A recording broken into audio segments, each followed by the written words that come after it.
will still be, if my video will still be visible or not once I...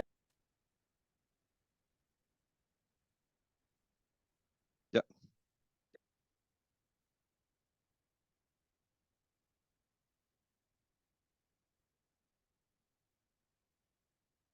You are mute, Omar.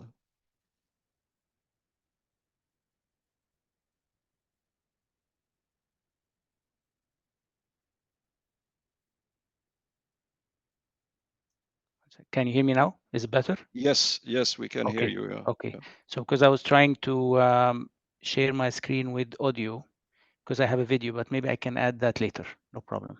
Okay. Okay. Can you still hear me and see the slides? Yes. Okay.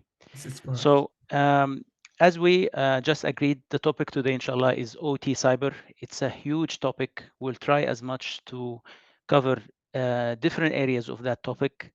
And I agreed with Mr. Sufyan, if there's any specific area of interest to the team, we can have a session dedicated on that. Like, for example, OT, security monitoring, or OT SOC, we can go deeper in that. It's a big domain. OT architecture, we can go deeper in that. So please treat this session as an introduction to this big topic, and then we can dive deeper as we want. Just from a definition perspective, everyone hears the term OT, sometimes ICS, sometimes SCADA. What is the relationship? In reality, I think we'll start with what we call SCADA, Supervisory Control and Data Acquisition System. Those are systems mainly in the utilities industry, like water and electricity, to manage the electricity network across different locations. That's why you don't have the substations, generation, distribution of a big electricity network at a country level. This is how SCADA is used. But SCADA is one system of this family. It's part of a family called ICS, Industrial Control Systems, which are systems used to run any industrial operation. For example, in petrol or oil and gas, they have systems as well, maybe not SCADA, other systems, but they are all called ICS. All of that is also part of a bigger family, which is the OT, operational technology, which are systems used to run any operation environment. For example, rail in a tram or rail or metro. This is also OT. So we don't have SCADA in rail, but we have OT.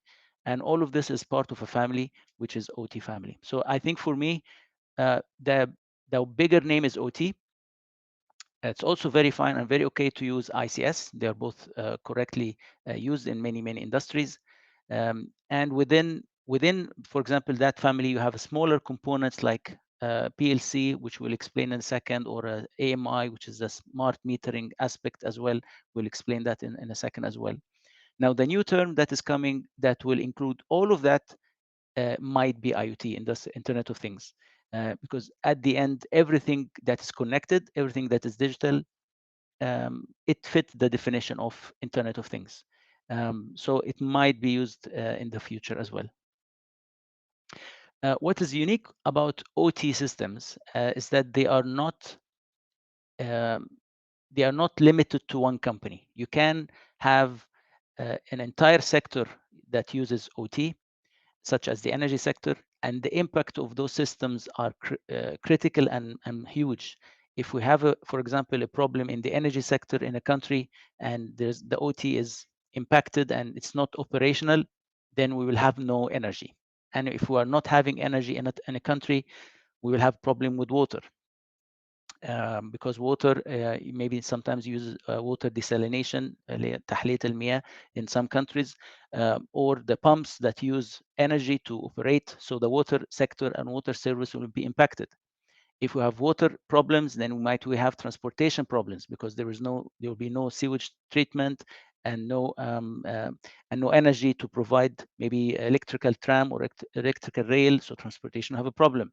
If we have no electricity, we'll have no information technology, no internet, no radio, no Wi-Fi, no 5G communication. All uses technology. All uses energy. So the impact of a problem, God forbid, in those systems cascades across multiple sectors, and that's why they are very critical. Unlike in IT, if we have a problem in IT and we lose, let's say, the website or even the banking system, it might impact the customers of that bank, for example, but not the whole country. Also, OT is a different from IT in that it can be connected across geographies. So on the right side of the screen, we have an electricity grid in the Gulf, for example. All electricity grids in the GCC countries are connected, and you have let's say national control centers, and you can control the entire grid from multiple locations. Same for other countries in the region. Every 3-4 countries have a connected grid, and in Europe, for example, the European Union have a EU grid that is also connected across all countries. And maybe a cyber problem in one of those countries might impact the others. So are OT systems new? Actually, no. The answer is no. OT systems are not new. They are from the 50s and 60s. And if you look at the top left side of the screen, this is what we used to call monolithic age. Those were binary. They were analog systems, like current, no current, voltage, no voltage. They were running those systems using pure electrical signals. There was no IP, there's no telco, there's no IT. Then in the 70s and 80s, we call that distributed age. We started to see some IT technologies or electronics or digital technologies coming into this industry. But those protocols were industry and vendor specific. So it was easily found that you go to a plant or an electricity company or an oil and gas company built by Siemens, for example, and you find they are using a protocol created by Siemens, like Profibus. Some systems were built by the vendor using the technology of the vendor, even the protocol of the vendor. There was no standard TCP/IP across the board. And there was no Windows, there was no databases, there was no web technologies, there was no mobiles, and so on. Now, in the current time, which we call the networked age, this is a view of a normal or a modern control room that are used to control those environments. And you can see it's full of modern IT technologies. You have printers, scanners, USBs, mobile, iPads, Windows applications as operating system, or Unix or Linux, databases. I think the whole environment, you can see how much it has evolved over time. This gave the industry many benefits, but also created many security problems. So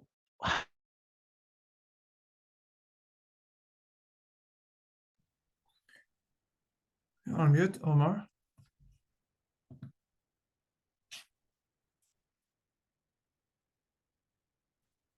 or should I continue, Sufyan?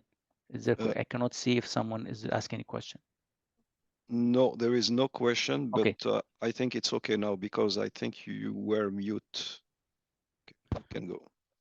I was mute all of this or not? No. Just 1 minute before 1 the minute. slide. Okay. Maybe it's yeah. maybe it's the internet connection.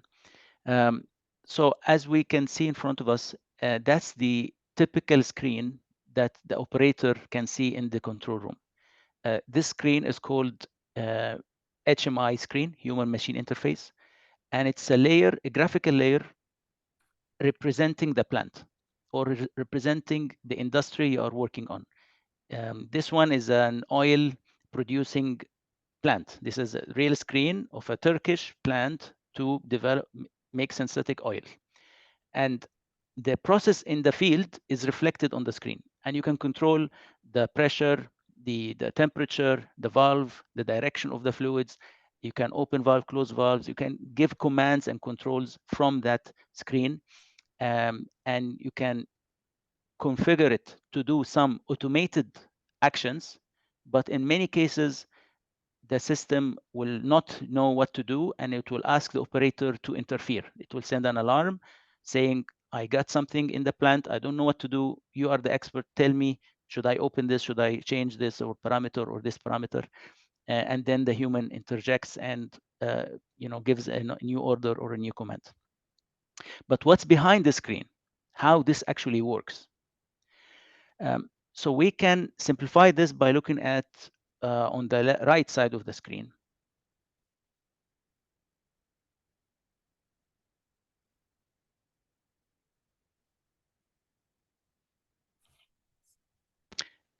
This valve is connected to a component very popular. It's called RTU, Remote Terminal Unit. This is like a sensor. It reads certain parameters like the temperature, flow, status, or open, closed. It gives many, many parameters, and it sends this parameter to a small computer we call PLC, Programmable Logical Controller. It's a small, it has a small processor, very small processor. It can be programmed to do some actions based on the parameters, which we call set points. So we say if the pressure is between this and this, minimum and maximum, do this action. If it's beyond that, let me as a human know, and I will tell you what to do. So I'm just trying to simplify things. And PLC is, of course, you have hundreds of thousands of that. Yes, yes, Sufyan. We have missed the screen. I think it's you have stopped sharing the screen. No, I had not. Well, let me, 1 second. Let me share it again. Let me stop my video. Can you see my screen now? Yes. Yes. Okay. Okay. Yeah. So please keep me updated. I may not know what's happening, so let me know if I missed. Should I go back 1 slide, or it was clear, the previous slide? Sorry, this one. This one was clear? It's okay. It's okay. This one, okay, fine. Yeah. So this one, I was explaining that we have, I will try to use the laser pointer here. This is the machine I was talking about, like a valve. The valve have different status, open, closed, pressure going this way, direction of the fluid, right to left, temperature. Then we have the sensor, RTU, remote terminal unit. It takes those meter readings or sensor readings. It sends it to this small computer, which is called PLC. You can program it to act in certain ways and then send you the other cases or other status. And then you have servers. Those servers are from very popular names like Honeywell, Siemens. They have different operating system, not operating system, but applications, OT applications that sit on Linux or Windows that takes all of this information, put it in this graphical view, which is called HMI, Human Machine Interface, that person or normal humans can interact with. They can see it, they can understand, and they can make some actions. Everything recorded, everything received, everything sent is recorded and stored in something called historian. Historian is like a register. It's something to store everything that happened by the timestamp. This is the command, this is what happened, this is the meter before, this is the meter after. So all the details and the history is written in the historian. This is an image of course, many products in the market, like for the RTU. This is one RTU. And you can see here that it's Linux. So now you are starting to see where the problem is coming. This is now an operating system loaded on a machine, and you can see here TCP IP or Ethernet ports here.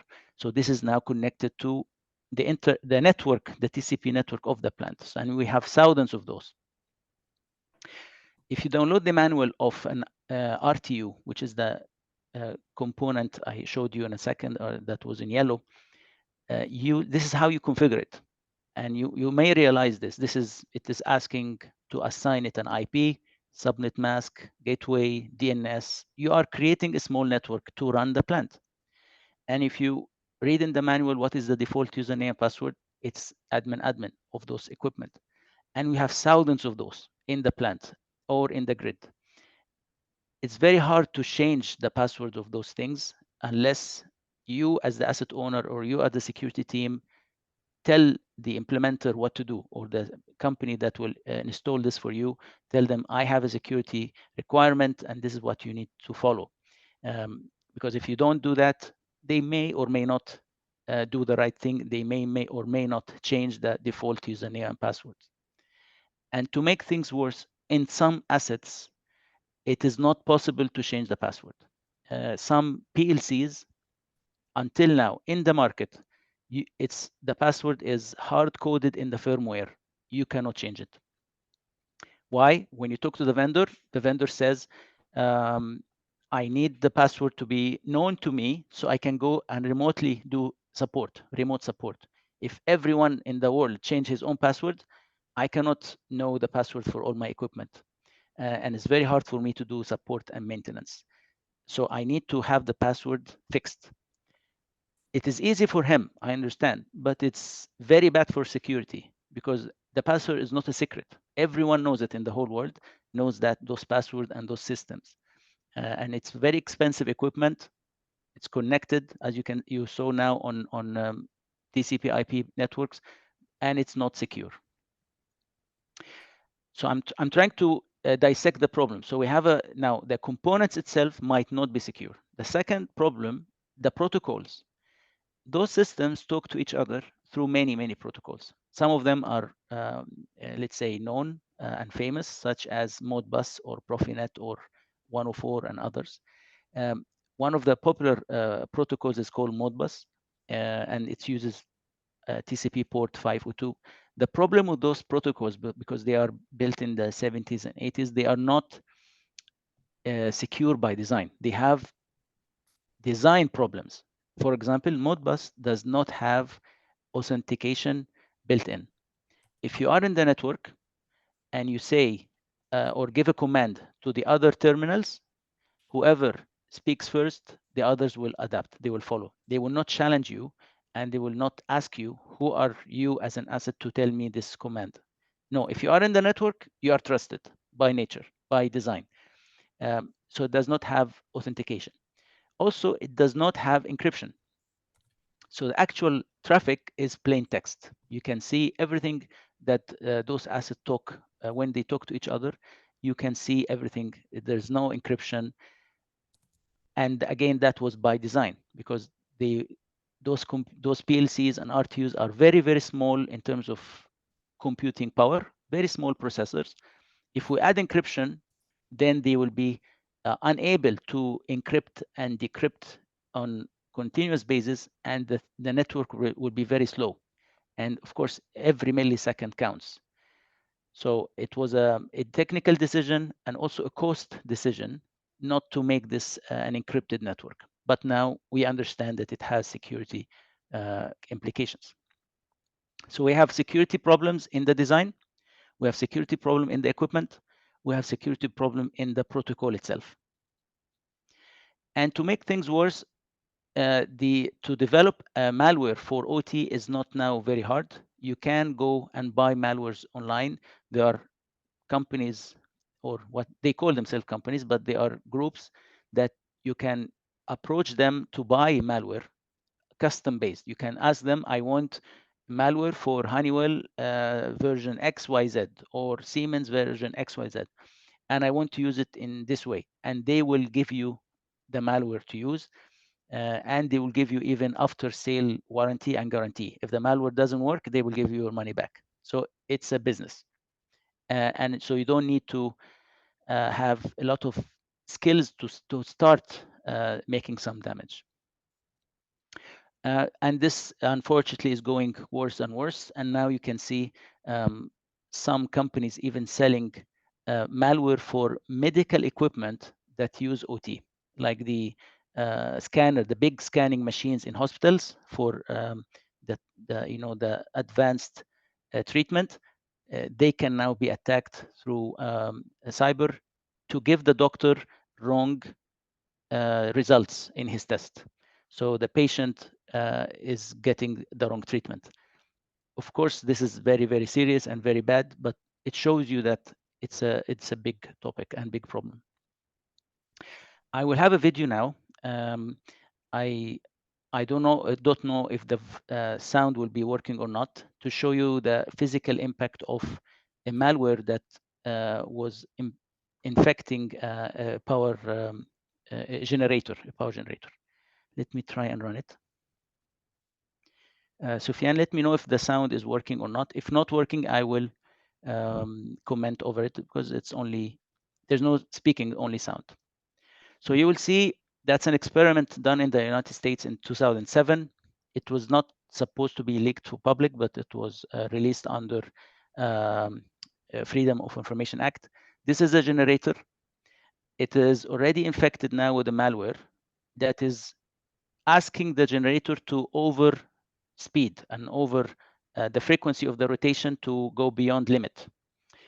And you can see that the machine itself is cannot handle the pressure of that automation. The researchers doing this experiment didn't know what will happen. It might explode, it might break. So they were filming this from a distance. And you can see the smoke coming out, which means this unit is now completely out of service. It's damaged from the inside. It's broken.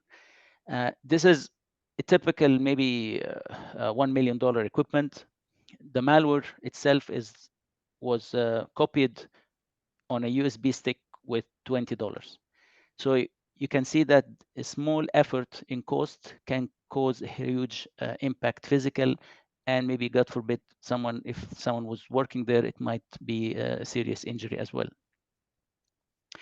So the industry came and said, let's try to fix this problem. Let's have some proper designs and proper architecture to make sure we fix this problem from the design itself. So there is a community or a committee called, or agency called the ICS group, which is International Society of Automation. And they issue many standards, very respected, very, let's say, industry oriented. And one of the standards they have is called ISA 95. And it pushes a concept or proposes a concept called Purdue model. Purdue model is an architecture concept to make sure the OT environment is segregated or separated in the right way. So we don't have, let's say, silly design mistakes. It was not intended for cyber, Purdue model. It was later adapted for cyber, but initially it was to make sure the plant is built in the right way. The concept is very simple. It starts from level 0. Level 0 is the lowest level in the plant or in the grid or in the company that uses OT. Those are the field equipment, the valves, the motors, the sensors, the physical hardware equipment. This is what we call phase or level 0. Then we have level 1. Those are the PLCs, the ones that make the small decisions. If you remember, the small computers, they are level 1. And then we have the screen that controls the plant with the graphics. This is HMI. This is level 2. And then we should have a firewall to separate all of this network from everything else. This firewall is very important from a design perspective, because in level 2.5, this is what we call level 2.5, you can put some IT, more IT equipment. So you have some databases, you have some applications, you have domain controller for username and passwords, you have a copy of the historian, and you have an engineering workstation. This station is very powerful. It is the one used to edit the graphics that the operator is using. Maybe we add an expansion to the plant, maybe we change one of the valves. So this is like the admin of the machine, of the system. And then we have level 3. We have another firewall, and this is where you put your patching server, your antivirus server, your VPN if there's a remote access required, and another copy of the historian. And then level 4 is the IT. You have the users normal in the HQ or the headquarter of the company, the web servers, the domain of the IT, and then you have the internet, including emails. So you can see how they are separated and how critical this layer is in the bottom and why it needs to be isolated. This is a concept that was in the past. Now, this concept is being challenged as we speak, because now everyone is going through digital transformation. And everyone in the business want to have real-time data from the plant. I want to know exactly what's happening in the plant. I want to know the production, if it's up or down. I want to have the every meter reading. I want to have the carbon emission because I have the environmental targets, and I want to see the real data. So if everything is limited and maybe blocked through a firewall, it is not helpful. And I want to actually open that as much as possible. And that's a challenge our security colleagues are facing. The business wants integration, but it's very hard to integrate, because once you open this valve or this door or this gate, this whole system becomes exposed. And if you remember what we said, that the equipment is not secure, the protocol is not secure, the design itself in the network is not secure, then it's a very, let's say, vulnerable environment. It's weak. It's weak from the inside.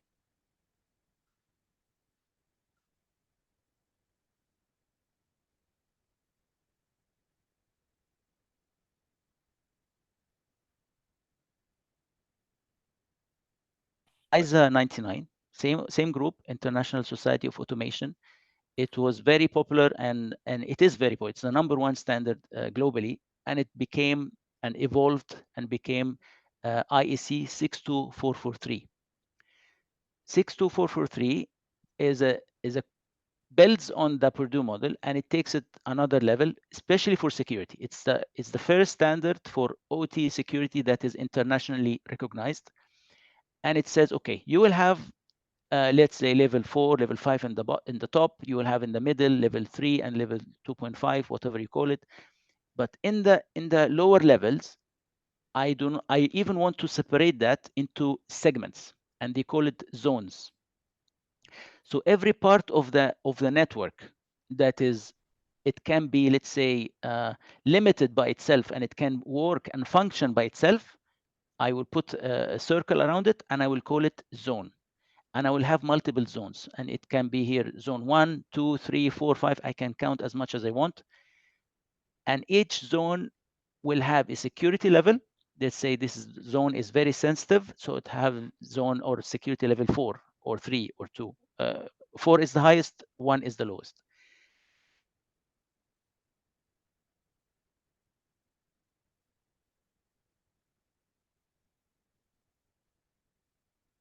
Omar, Yeah. you have Again, stopped. share again. Okay, let me You are share not- again. Yes, please. Let me share again. I think sometimes I get a message that this meeting is being recorded, and I lose the sound. Can you see it now? Yes. Okay. So I was saying that this concept is to break the lower level into buckets or zones. And the concept, basically, if I have a problem, if I have a virus infection, if I have a technical issue, it will only be limited to that zone, and I will not lose all the other zones. Same like you have an apartment with many, flat with many rooms. I will create many rooms. So if there's a problem or fire or a problem in one room, it is in one room, and I don't lose the whole apartment. So this is the concept of zones and conduits. This is the zone, and it talks to other zones through a conduit. This conduit is a firewall to firewall connection. It has certain security rules. So I control what's coming in, what's coming out. Okay, this was the evolution in the standards. But as I said, the whole industry is changing, and the whole world is changing. We have in the industry, like in oil and gas and electricity, horizontal change, meaning before, in the old days, we used to have a company at any country. We used to have a company for electricity generation. They make electricity, power plant. We used to have another country for transmission. They move electricity from one place to another, one city to another. Those, long cables and underground or overground. And then we used to have distribution, which is the substations close to our homes and cities and neighborhoods to bring the power down to human consumption or household consumption. Those were usually 3 different companies. Now this is changing, and all of this is now connected. You will have a smart home. That's the future. Smart home, smart cars. You will have power consumption maybe at night very high. Everyone at home watching TV, everyone charging his electric car. So the demand is high. I need to send a signal to the transmission that I need more power this city need more power at night. The transmission need to send to power generation, give me more power because I need it now. And when people are not needing power, the signal go down with the production, you know, go down like 40%, 20%. I don't need power now. Everyone is maybe working at home or sorry, working at office. No one is at home. No need for power. So this is now requiring end-to-end communication. Remember that concept of separation. This is now becoming very hard. It's not possible. And inside the company, we need vertical convergence because IT now wants to talk with OT. The management wants real data. I want dashboards. I want to know what's happening in the plant so I can improve efficiency and have maintenance plans and scheduling and ERP and all of that. So even that is another pressure on the industry. This pressure from vertical and horizontal is creating many problems for OT. And I'm using this slide to show our young audience as well that this is a very promising field to start a career in. The whole industry is changing and we need millions of people. Literally, the market has a shortage of 4 million cyber professionals, 4 million jobs. And more will come because of more digital transformations. Because this trend is asking everyone to have identity access management. I need to know who is accessing what in the OT. I need to have secure by design. I need people who know architecture. I need to have SOC, Security Operations Center, and we'll cover that later.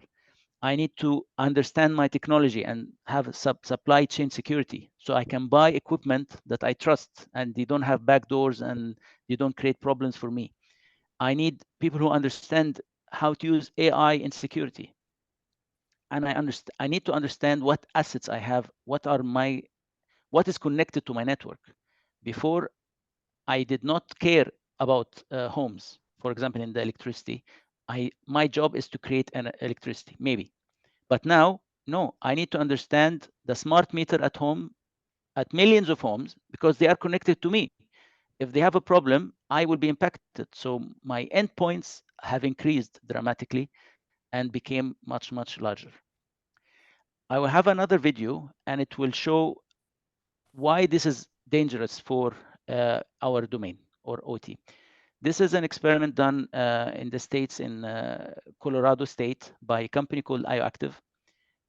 They simulated and they took approval of 20,000 homes to infect the smart meters with a malware that shut down the power in those homes. So let's see how this experiment worked. So the green dots represent healthy meter.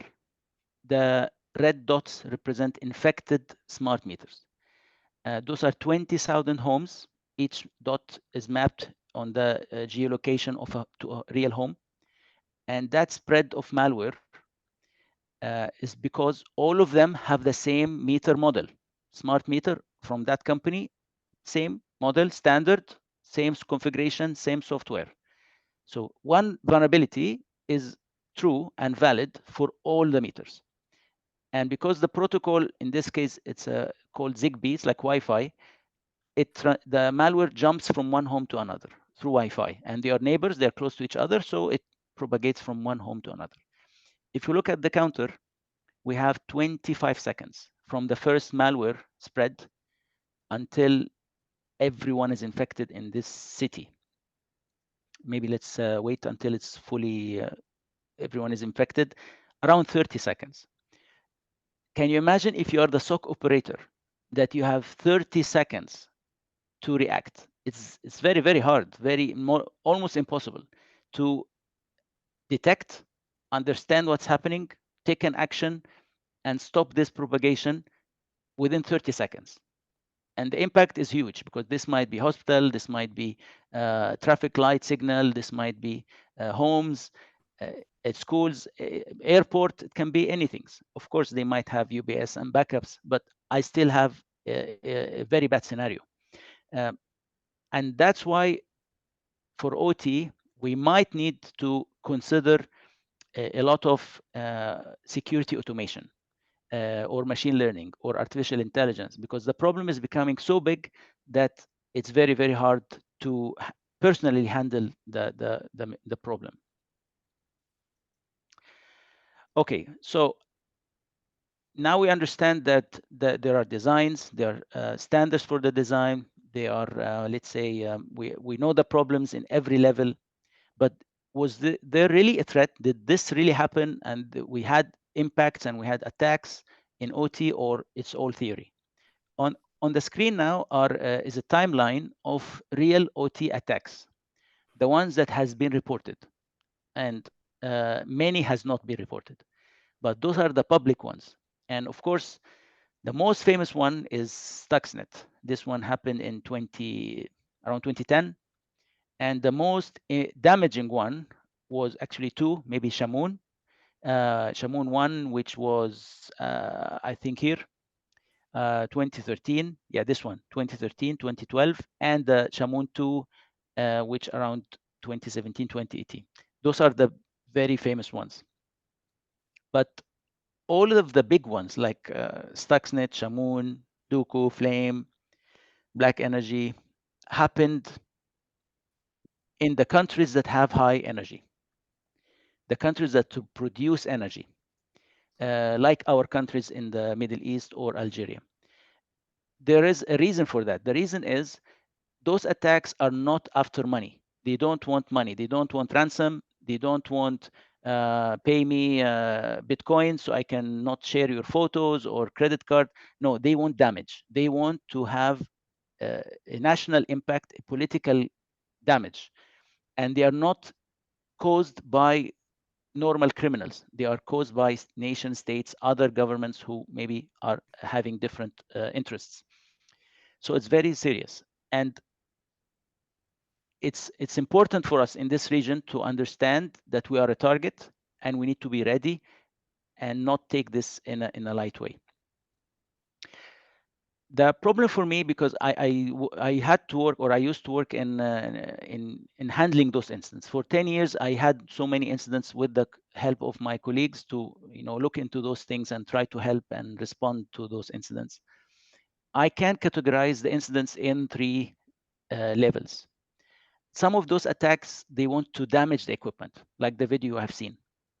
Another category of attacks, they want to damage the product that you're making. And I will give you an example. This is the price of paracetamol, which is a pharmaceutical ingredient used in medicine, pharmaceutical like Panadol and other things. If the product purity is 98%, this is the price.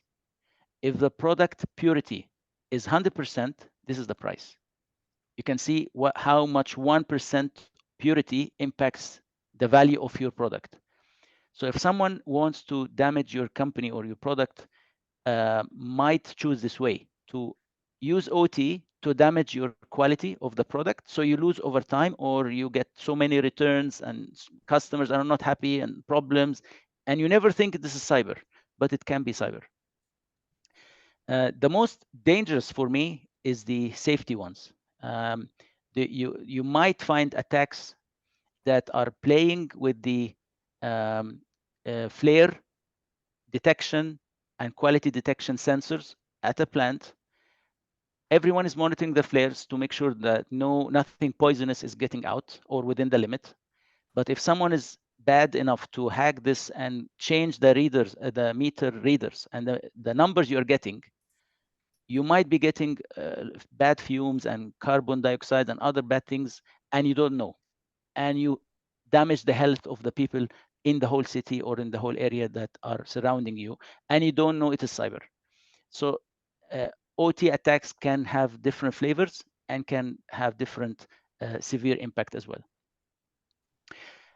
We mentioned Stuxnet as a famous attack that maybe kept everyone awake and everyone was monitoring this, how it happened, because it was the first OT attack. There was a book by Ralph Wagner. He's maybe the most experienced person to write on that specific attack. And he shows how it happened step by step and how he thinks it happened step by step. And one of the things that even during the TV visit of the Iranian former president, those set points on the screen were analyzed, and it was used later in designing the attack. That's how sophisticated it was. Every piece of information that can be collected against you can be used against you as well. Even the background of a visit, newspaper, everything you put into your CV. I'm working this company, we have this asset, we have this system, we have this protocol. Because you are an engineer, you want to show your technical. Someone wants to damage you, they will gather all this information from any source they can find. If we look at all those attacks that we mentioned, the timeline from 2010 to 2024, those are the common problems. Common problems, and not to mention the human mistakes, those are the technical human problems. You have weak passwords because of the reasons we mentioned. Some of those you cannot change.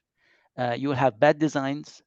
You will have manufacturing vulnerabilities. The product itself is vulnerable from the plant, from the manufacturer. It has a weakness. Or you have, let's say, unmonitored remote access. You are opening your system for remote support and you're not monitoring what's happening. Those are maybe the most common mistakes. I have a video, another video. It's on the Ukraine attack. Let's see how it happened, and then we see what are the steps the bad guys followed to achieve this attack. Let me know if the sound is working, or I can give the voiceover. Sofiane, can you hear the voice or No, or not? no, Okay. no. Okay, so let me share it with the sound this time.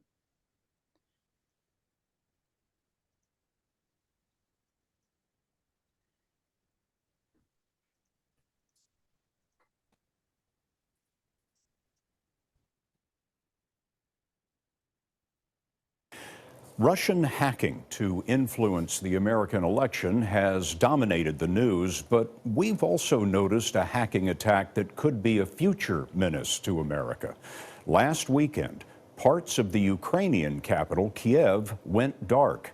Holly Williams reports that Russia appears to have figured out how to crash a power grid with a click.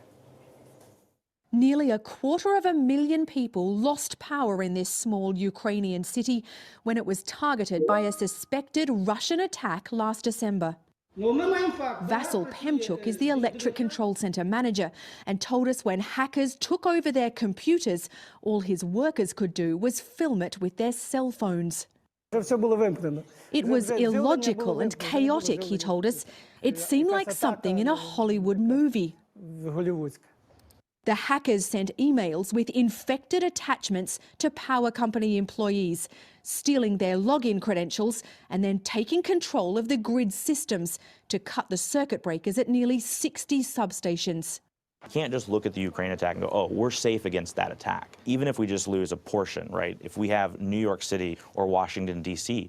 go down for a day, 2 days, a week, how does life look like at that point? Rob Lee is a former cyber warfare operations officer in the US military and investigated the Ukraine attack. He told us some US electric utilities have weaker security.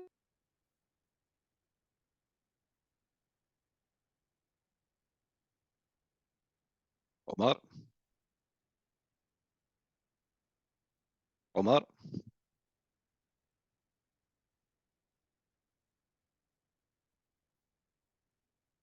Omar, you are on mute.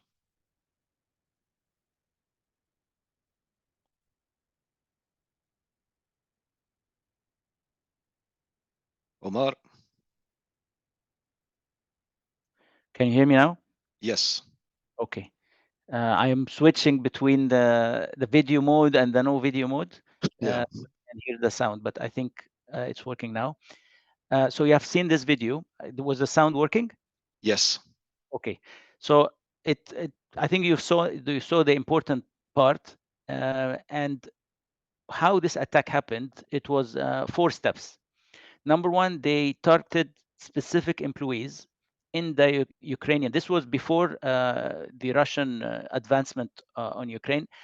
So they tried to impact the grid before the attack, the physical attack, I mean the military attack. So they've sent spear phishing for certain employees. Of course, they know about those employees from LinkedIn or from multiple sources. Once you click on that, a malware is installed in your machine. This malware stayed on the company for 6 months. For 6 months, it was on the network, trying to understand the communication pattern. Who is talking to who is giving access to the firewall, who's giving access to the vendor, who's giving this and this, until they understood the right people to target from inside. They gathered, they attacked their machine, they found the username and password stored on their machines. So they stole the credentials. So they used the credentials to log in through a VPN. That VPN allowed them access to level 2 in the network. So remember the Purdue model, they went to level 2. Level 2 allowed them to control through the HMIs ability to switch off some of the substations. So they switched off 60 substations, 30 and then 60. In the same time, they bombarded the help desk with complaints, people calling, and they're having a denial of service on the help desk. So the company didn't know what to do. They couldn't reach out. The systems are down. They can't talk to their employees. So it was like a crippling scenario. They can't do anything. And I think this lasted for 6 hours. Another attack that is also worth mentioning, it happened in the Gulf region for a chemical company in Saudi Arabia. It's a very famous attack. And for me, this is the most sensitive attack ever, maybe after Stuxnet. And it's called Triton or Trisis. This is an attack that didn't want to stop the production of an OT oil and gas company or a chemical company. No, the purpose of the attack was to stop the safety systems that allow the plant or any plant to go into a safe shutdown mode. Every plant, every OT environment have a safety, let's say, safety shutdown option. If there is a problem, we go to the system and we shut down the whole plant safety without any explosions, without any problems. Yes, the production is lost. Forget about the production, but we need to protect the people. By stopping the safety system, the impact is to damage the people or kill the people or hurt the people. It's not anymore about production. So it's very serious from that angle. How it happened, it was an engineer, a design issue, design mistake, a design mistake in principle. So as again, as we said, we have an IT layer. We have level 2.5 or 3.5, which is the DMZ between IT and OT. In the OT, this is the level 2 network. And you always have the safety network, SIS, the safety system separate. By design, this system, this company made a mistake that they have one engineering station with 2 network cards. One network card on the process control network and the other network card to the safety network. That's why the same color, they are the same machine existing in 2 levels. When the attacker came from the remote desktop station here, they went through the firewall, they attacked this machine. They found that this machine have another network card and it can be used to bypass and jump here. So they connected from the outside straight away to that machine. Virtually, in reality, they still went to the same way, but you can say that they are touching this machine directly because of the dual home network card. They disabled the machine, disable the safety system. In theory, the attack should have 2 parts. Part 1, put pressure on the plant, create a big problem. Part 2, disable the safety system so you have bigger impact. It's like when I'm driving a car, I take control of the car. I'm driving very fast. You're going to have an accident, but I disable your brakes. So for sure you will crash because you don't have a brake. So this is the part 1, attacking the system. This is part 2, disabling the brake. Together, they are a very dangerous situation. So this created another, or not another, but one of the question was how they get in. Well, they get in through different ways. They can come from remote support through the internet. They can come from infected machines, laptops, when a vendor comes, he connect with your network in the plant to manage, update, maintenance, fix any problem. They can come through misconfigured firewalls. They can come from a third-party network partner or a group member or a sister company connected to you.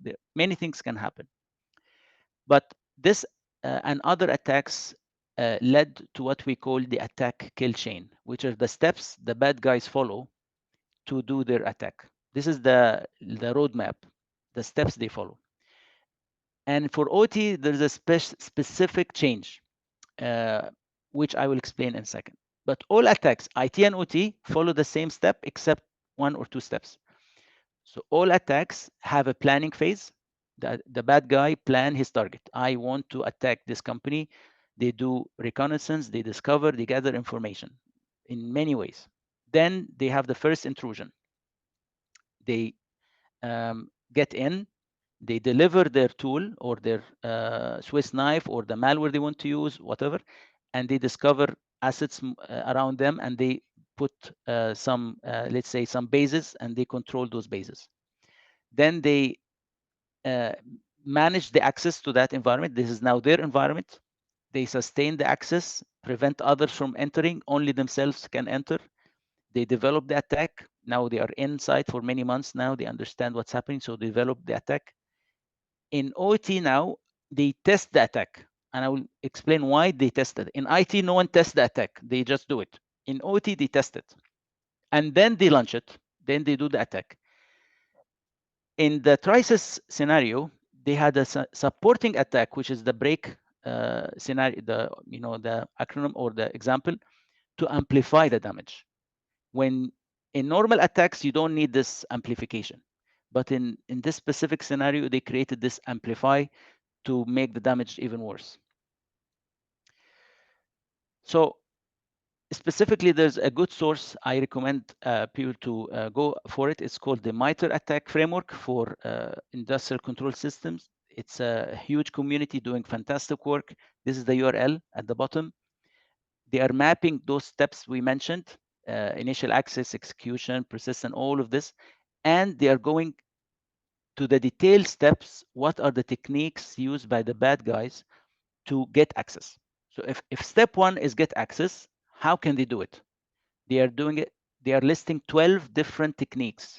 And if you click on those techniques in their website, they give you how they did it or how they do it and how you can stop it as a defender or as a good guy. If you are worried about command and control, then they tell you they can do it by 3 different ways. 1, 2, 3. Okay, how to stop it? You can click on that and they will explain to you more details how to do it and what exactly is happening. So it's a very good source to understand the big picture. So in reality, when a bad guy attacks a company, they might be like this. They might start here or use this technique, then they use this technique, then they use this one, and then they use this one, and they go like this, like this, like this. And they create their own pattern on their own line.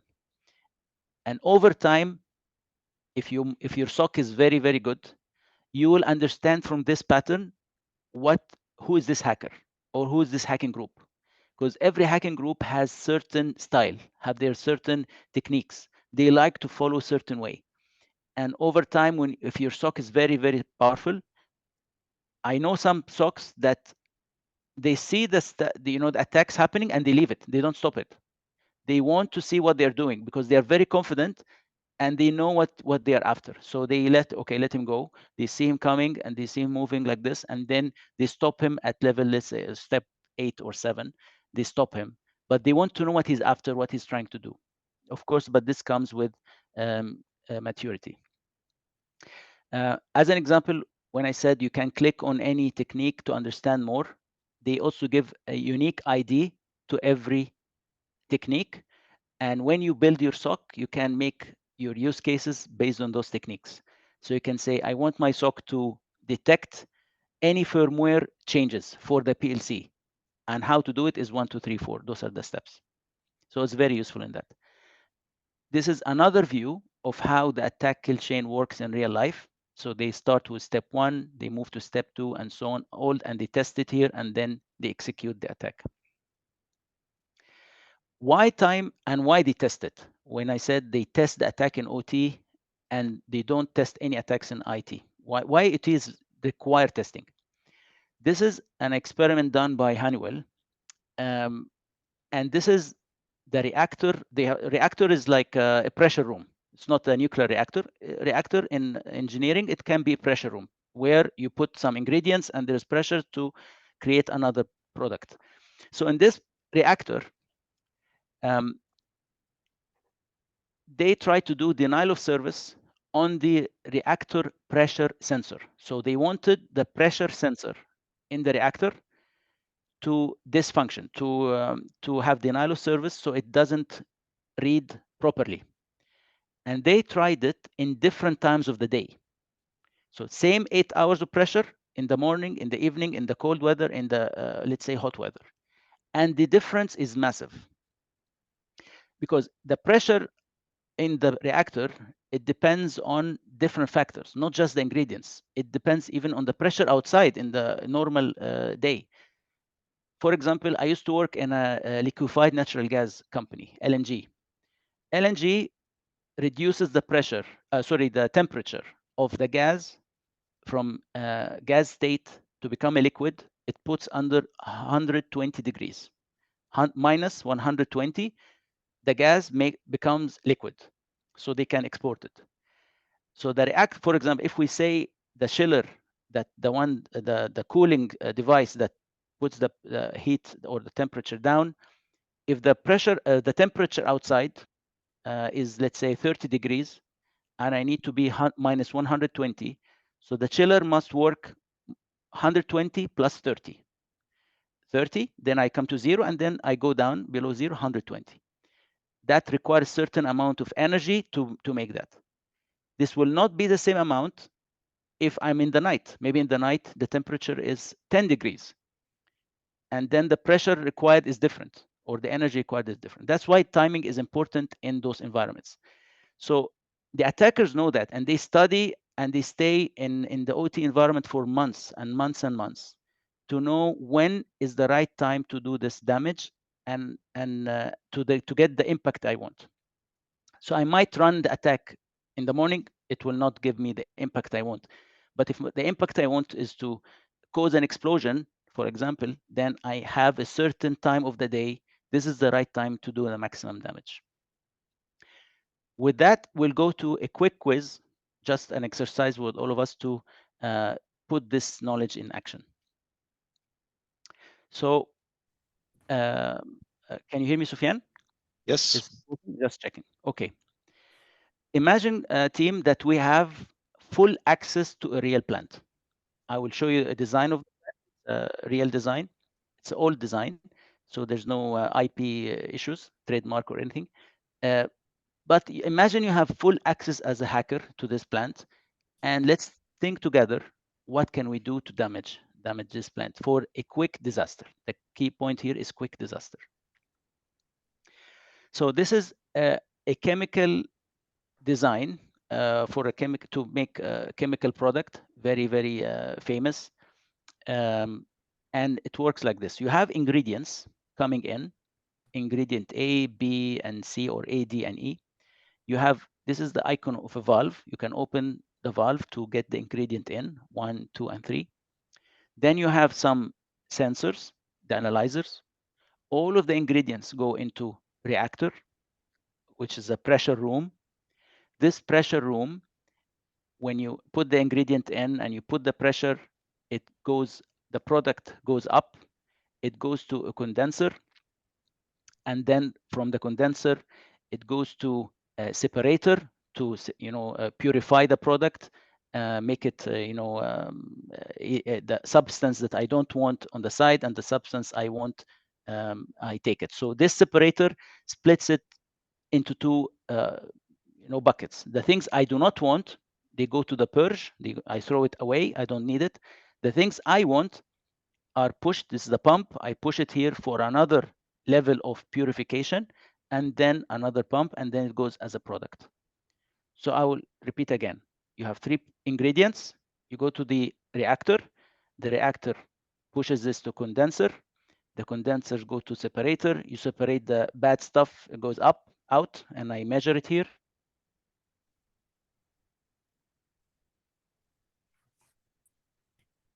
Omar. Omar. I lost you, Omar. Yeah, I'm sharing again. Yeah. Can you hear me now? Yes. Okay, I became an expert in this. So let me go full screen. Okay, so now if you want to create a damage to this environment, and you have full access to every PLC, and those PLC control the ingredients here and here and here, and you have access to the valve that controls the purge, which is the bad stuff, and you have access to that pump that pushes the product. You have access to let's say this pump here that pushes to stripper. You have access to everything. What pump or valve you want to damage to cause the maximum damage in the plant? I want to hear ideas. There are many ways. No wrong answer, right answer. But of course, I have one answer that can work. But I want to hear your views as well. Anyone wants to suggest something? We Or have think? one answer from Adel saying that we need to open the valve 9. Valve 9. Here. 9. Very good. This is the right answer. Not open, you need to close.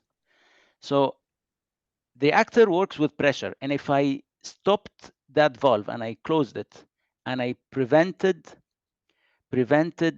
the the reactor from breathing, and I stopped it from breathing, and it can't send anything out, the pressure will increase and the reactor will explode. And this is another angle of OT cyber.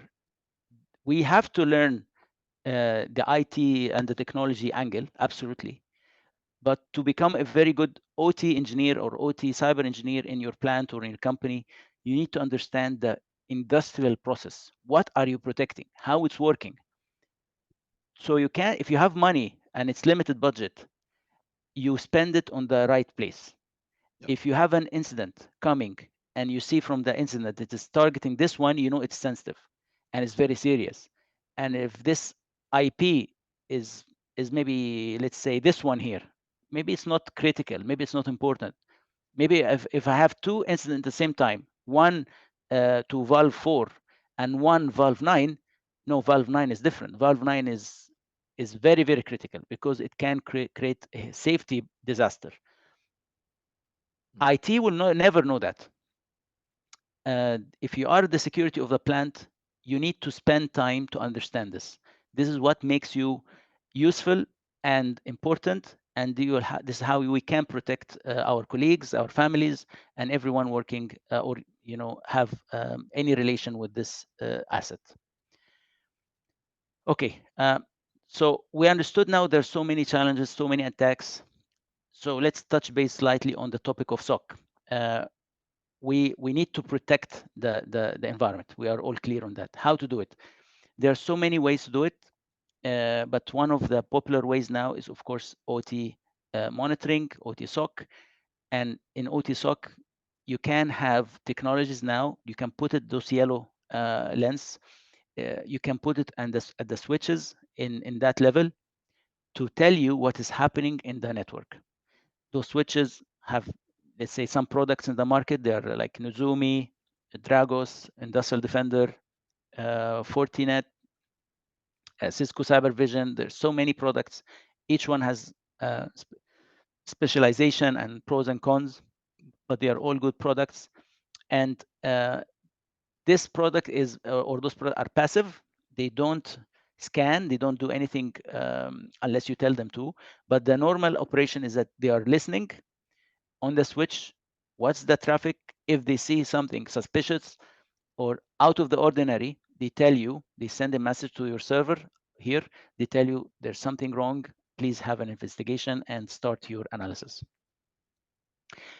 The challenges with OT monitoring are maybe 6 challenges. One, there are so many different protocols. So maybe one product from the vendors I mentioned is not enough. Maybe because some of them understand some protocols and they don't understand others. And if your network is not standard and you have so many protocols, you might need two products. People are not, or the plant operations are not welcomed to those technologies because they are afraid it impacts operation. Sometimes it's very hard to install them because we don't have documentation, we don't have the design. Some of the document or the assets are very old, like legacy. They don't have any documentation. I don't know what to expect. In some companies, they have completely separated IT from OT. Like there's no firewall, nothing. There's no communication, completely isolated. And that's a problem. That means you need to build the SOC in the plant, not anywhere else, because the traffic will not go up. And of course, different levels of criticality. If you really understand your environment, then you will know what is critical and what's not. And you will put the assets in the right place. And if you don't understand, then you will have to treat everything in the same way, and that might be a big budget or big spending. Right now, there's two trends in the market, either to have one SOC for IT and OT, converged, they call it converged SOC, or you will have two separate SOCs, but they talk to each other, they collaborate. One for IT, one for OT, because each one is different, each one is unique, and they have to cooperate together. There are pros and cons. This one means you pay twice. You buy two SOCs. You have two SOC teams. You have two SOC incident response process. You have a big challenge when God forbid, if there is an incident, you need one leader for the incident. You cannot have two leaders. So if the incident happens, who will lead it, IT or OT? If it jumps from IT to OT, the IT incident team might or should hand over the incident, all of it, to the OT to continue, and the other way around. This handover process is not easy because you are already in a disaster mode. So this model have benefits, but also have challenges. This one is where most of the companies are going, to have one SOC for IT and OT, but it requires complete collaboration. I need analysts who understand IT for the reasons I mentioned, like the quiz I gave you, and I need analysts who understand OT. Of course, I will not go through that, but it's I think we can have another session if you are interested in the SOC concept, and it starts by one question: why do we need the SOC? If we need the SOC to comply with the regulations, just tick the box. There's certain ways to do it. If you want the SOC to really add value, then you have another homework to do. There are so many standards, like I mentioned, and not all of them are the same. We give example of the most famous one, which is the 62443, but there are some other standards like NERC. NERC is for utility companies specifically, not generic. This one is for electricity companies. There's one for gas. There's one for let's say American AGAs, American Gas Association. So there are so many standards for specific industries, and you may need to choose which one is fit for my purpose. Of course, you can have a quick search through public tools like Shodan with certain queries. I can send you that after the session to see if any of your assets is exposed to the internet. Shodan scans the internet.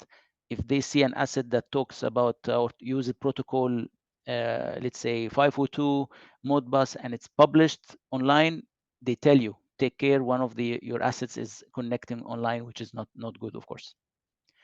There are some free assessment tools. There's a tool called CSET from the US CERT. It can be used to have a self-assessment. Do I have good OT program, security program or not? And it gives you a report with recommendations. So you can download that. It's called CSET tool, and you can see, access it and use it. It's free of charge. Of course, there's so many other free sources. You can go to this GitHub link. It has libraries and tools for free that you can use to test your skills and improve your skills. Maybe if you want to spoof Modbus traffic, because we said it's non-authenticated, it's open text, you can easily spoof it. So if you want to play with it and replace some traffic, you can use this one. If you want to inject some malware in a PLC or program it in a different way, this is a nice tool. This one for S7, it's a Siemens. Siemens, it's specialized for Siemens PLCs. Of course, there's other tools. It's a big, it's a big, you have so many options, and it's a big source of material if you are interested in that. In the industry now, there's certifications for the equipment. So there's the ISA entity which issued the 62443.